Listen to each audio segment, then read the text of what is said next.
Because I didn't have a college degree, I had gotten a job to be the new gorilla at Stone Zoo in Stoneham, Massachusetts. The suit I had to wear was something similar to what is seen in that one episode of SpongeBob. It was quite a horrible thing to see in the break room bathroom. I stood upright in the gorilla suit. I reminded myself of some ancient hominid species. I was Homo erectus before discovering fire. The eye sockets of the gorilla suit were a little wide, and it made me look like a gorilla with pink eye in both eyes. The teeth of the suit resembled that of a horse about to sneeze, but I could move them with my jaw, and I sometimes did when inside the gorilla exhibit. It was difficult to eat the fruit that the zookeepers gave the other gorillas and I, but I managed. I'd sit in a side of our exhibit, up against a rocky wall, sitting like I was posing for some Roman sculpture while I chewed with laborious chewing on a peach. The other gorillas didn't mind me much, but they didn't try to be my friend either. It smelled like a farm in there, and the musk of the exhibit was made even worse with the smell of my sweat from within the gorilla suit.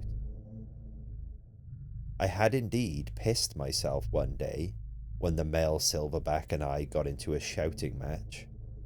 I jumped on my knuckles and feet as if the earth was my trampoline.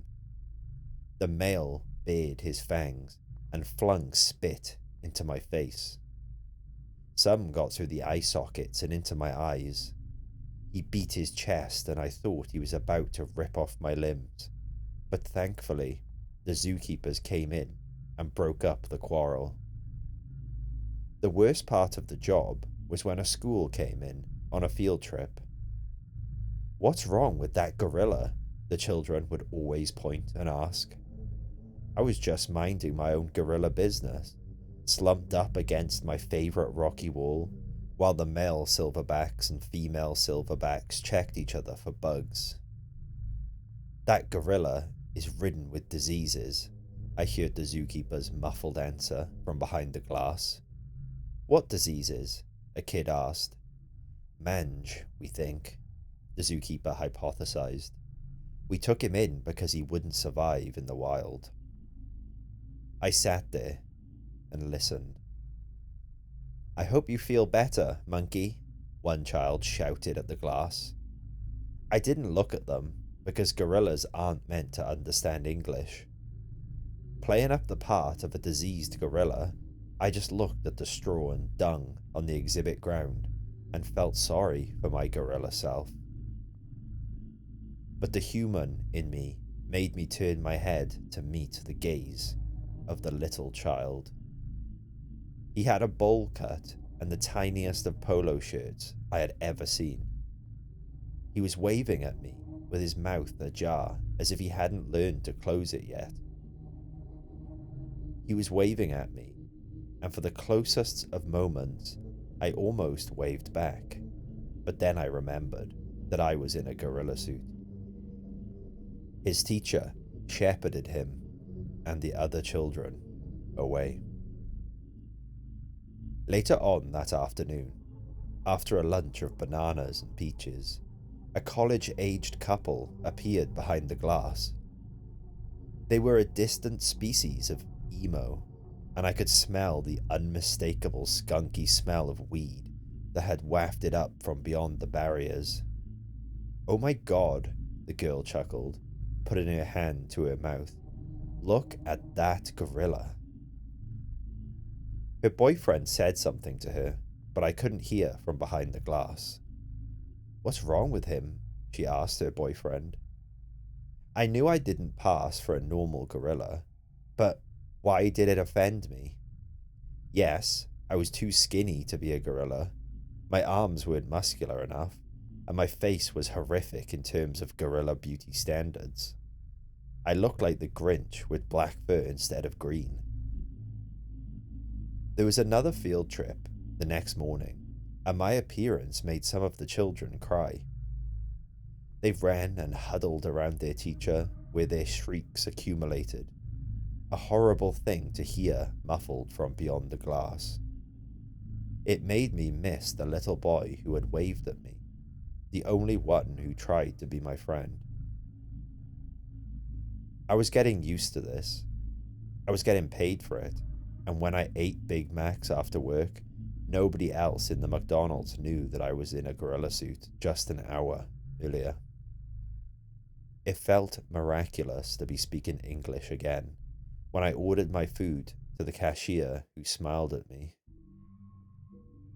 An hour earlier, I wasn't speaking at all.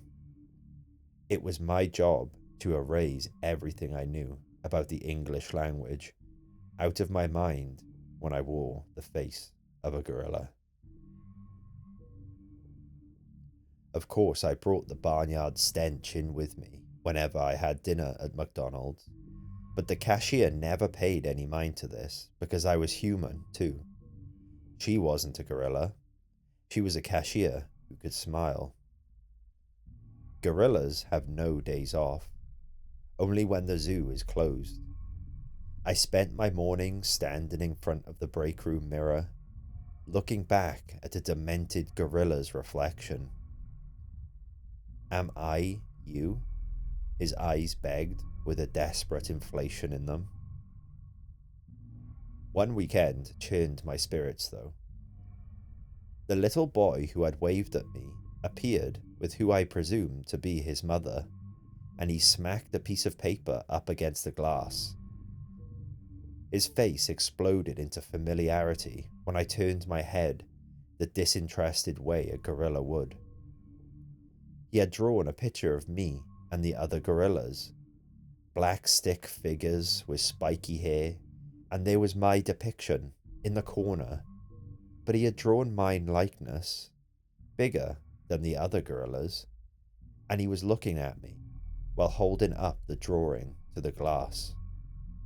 Still, I had to keep my disinterested expression.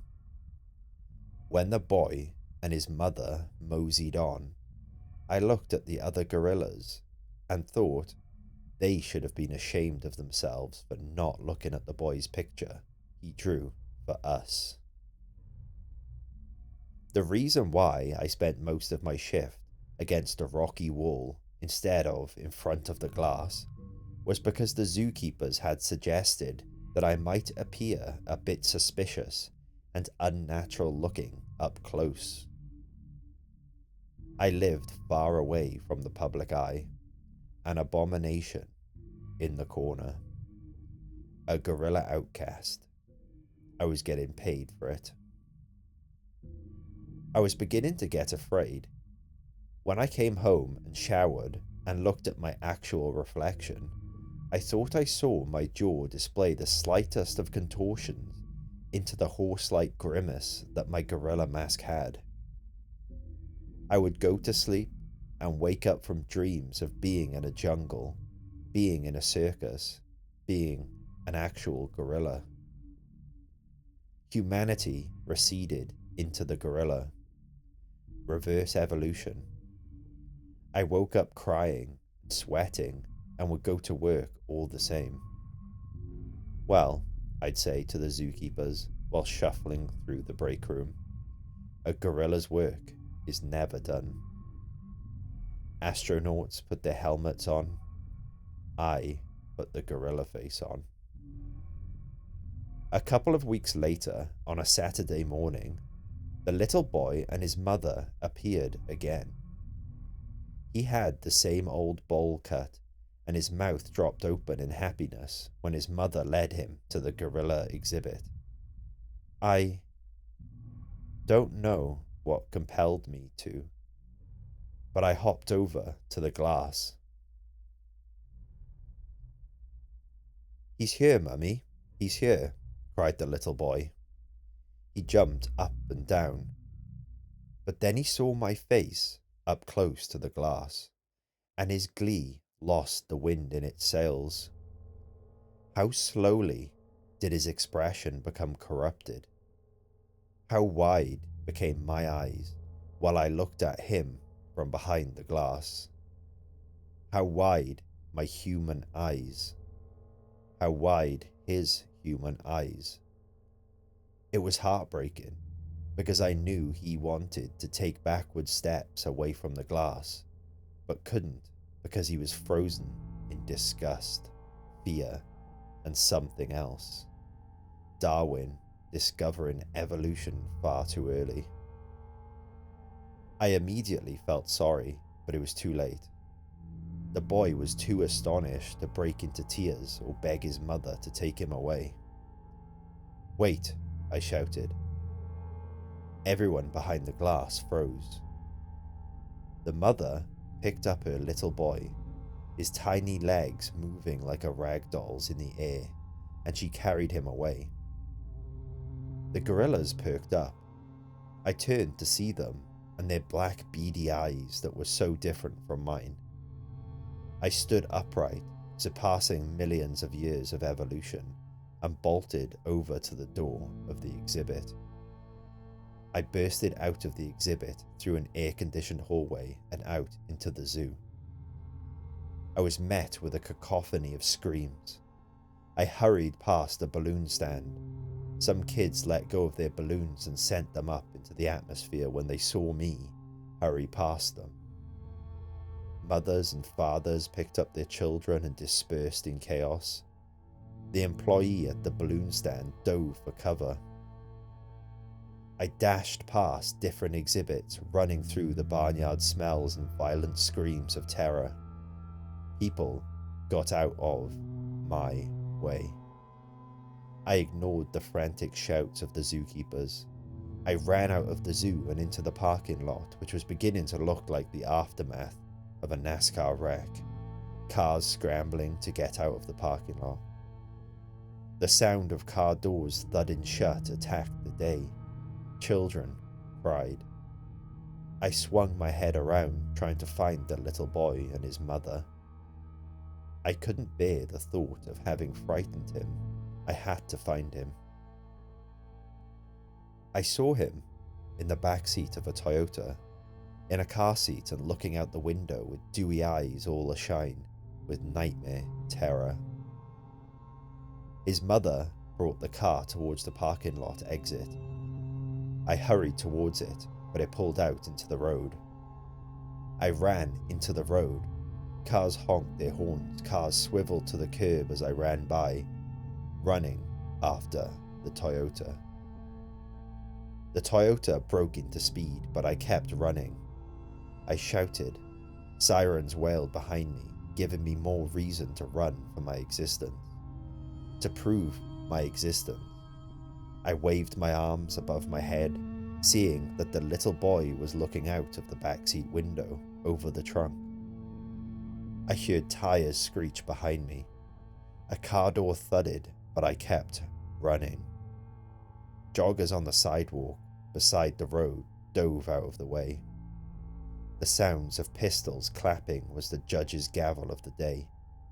I felt the back of my gorilla suit burst open, and I felt my back come into an immediate straightening. I froze mid-jog. The Toyota sped away with the little boy still looking at me. More pistol clapping popped. I heard a crunch in my left shoulder. My eyes bulged. Pop, pop, pop. Crunch. I watched the Toyota diminish in the distance, and finally, the pain hit me, and I fell in the middle of the road, dead.